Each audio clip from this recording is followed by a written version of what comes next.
This video is sponsored by Camel City Mill. That's a nasty day out here.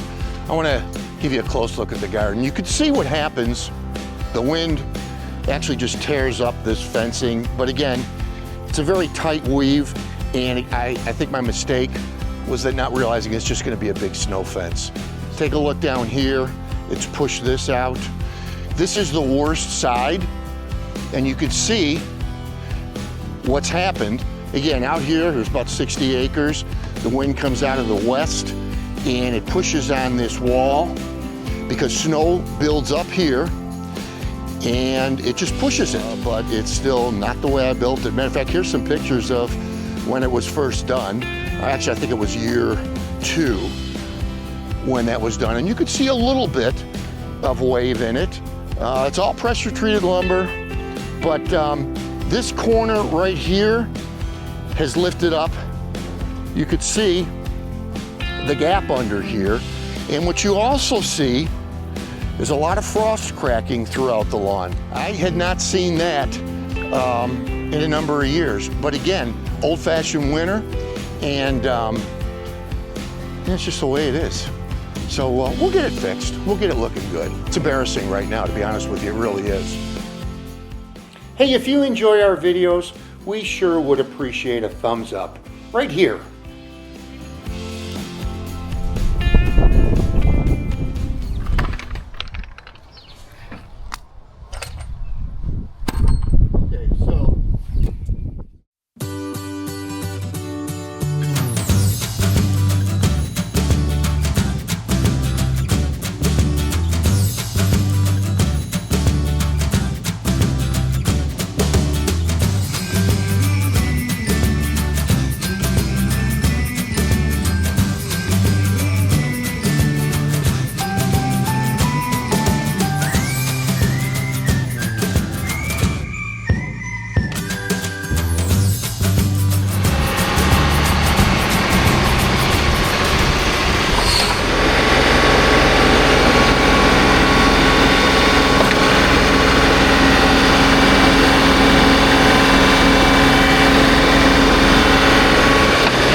Okay, so see, it's telling me I need to go down.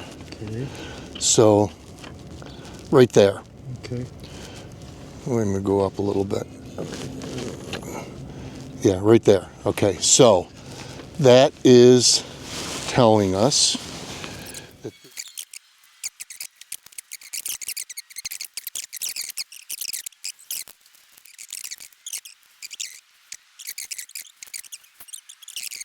all right, so let me show you what we've done so far and what the plan is. We made some pretty good progress. You know, what I'm trying not to do is to dig up all the old posts. I've kept basically the 4 corner posts because they're pretty straight. And what if they're off a little bit, I can straighten them. This right here, you just saw us working on that with the tractor. I actually thought I was gonna have to pull it. It was so far out of alignment, but actually was able to push it.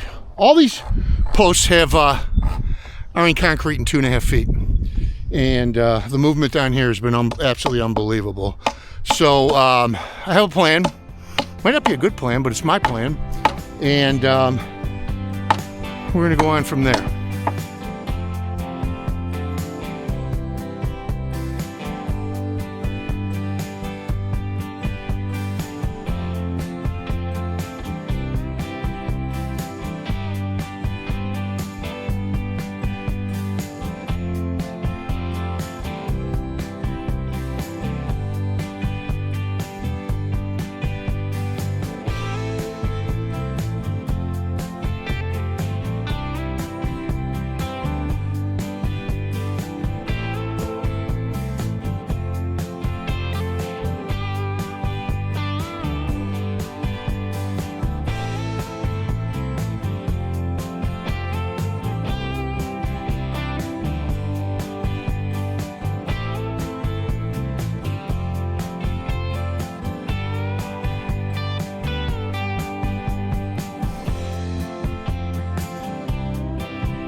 You know, we don't have any really big critters around here.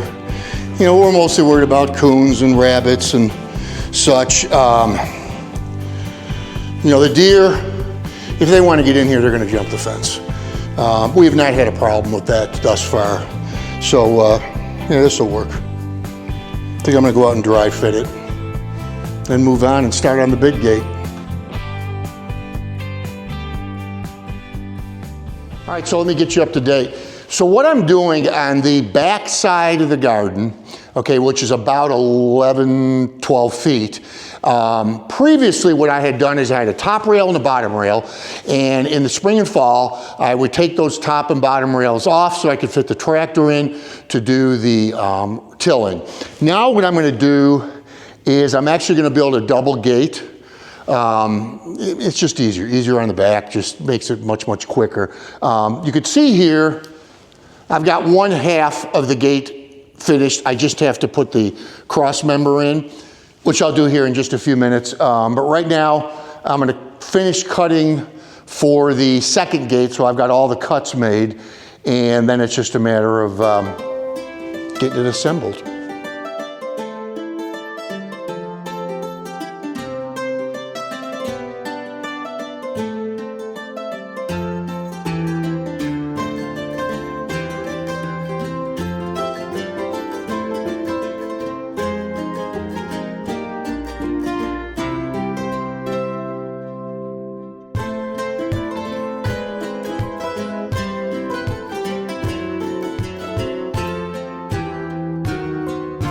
All right, so let me show you where we're at. So I've got these two gates built.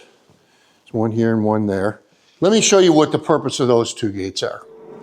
So let me show you, we've got this gate put in and it's got this kind of gravity latch on it. So that'll be the gate that Tess will use to come in and out.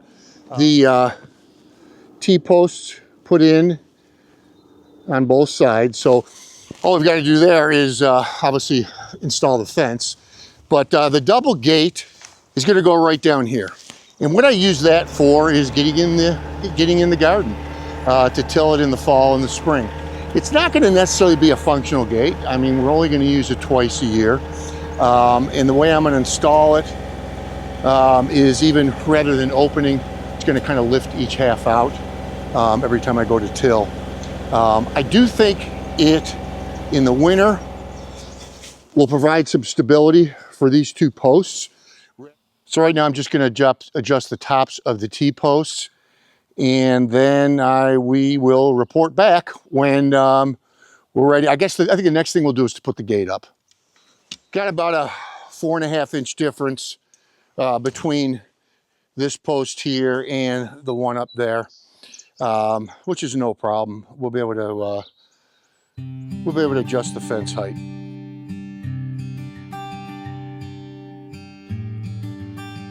The string is represents what will be the top of the fence.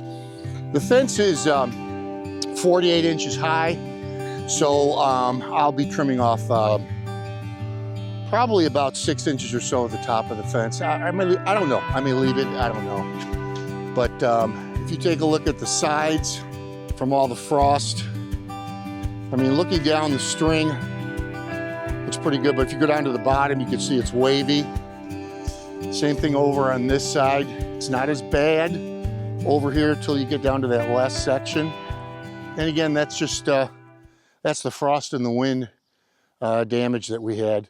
You know what, it is what it is. I want to get this done. I've got a lot of other spring things to do. Weather is just not cooperating. I'm telling you what, it is so muddy out here. I mean, if you look at me, we just got done putting the gate on, and I just hate mud. I really do, and this is mud season for sure. So again, it's not really a functional gate. It's going to basically be open 2 times a year. Once in the spring to till, close it up. Once in the fall to till, close it up. But yeah, it'll suffice. I am no carpenter, as you can see, but you know, it'll be all right. So I will report back in the morning because Brian and I have had enough of playing in the mud for today, and we still got the fencing to put up.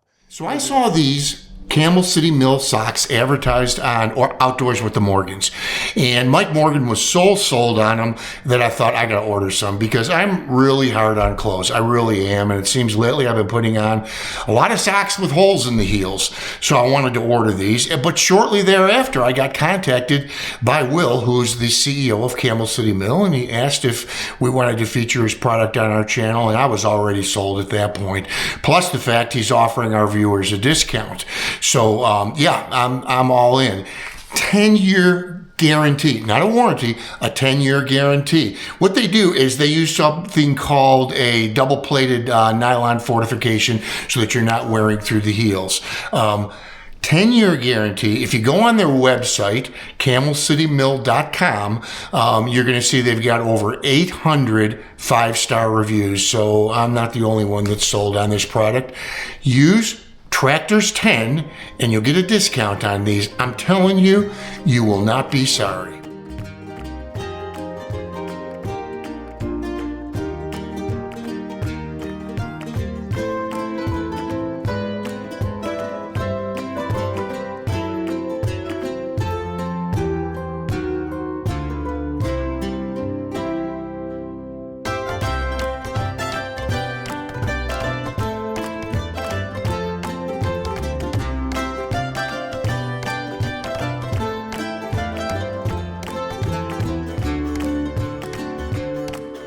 Well, I don't mind telling you, I'm glad this one's over. It just took a lot of my time, but happy wife, happy life. This is Tess's passion, and I wanted to make it easier for her. So, went for simplicity. Again, back garden's gonna be used to get the tractor in and out. Other than that, it won't be used at all. And then have this little side garden so she can get in. And all we did was cut off the posts that were all wobbly and just a mess. And then put the T-posts in and the wire fencing. So from here, and you'll see in the next month or so, will be fabric down. We've never done that before. It's a weed barrier. And another thing we've never done before is the watering system we're going to use this year, which is going to be a weep watering system. Anxious to see how that's gonna work. Yeah, done. Well, hope you enjoyed this episode. This is a little something different for us this time, but had to be done. I'm trying to make the garden easier for Tess to use. Still have a few more steps to do. We're gonna be putting some weed barrier down, weed barrier fabric, and also a drip watering system. I don't know how that's gonna be. We'll find out, we'll learn about it together, but you know, I don't know, I still enjoy doing this kind of stuff. I really do. Thank you so much for joining us, and we'll see you next time on Tractors and Life.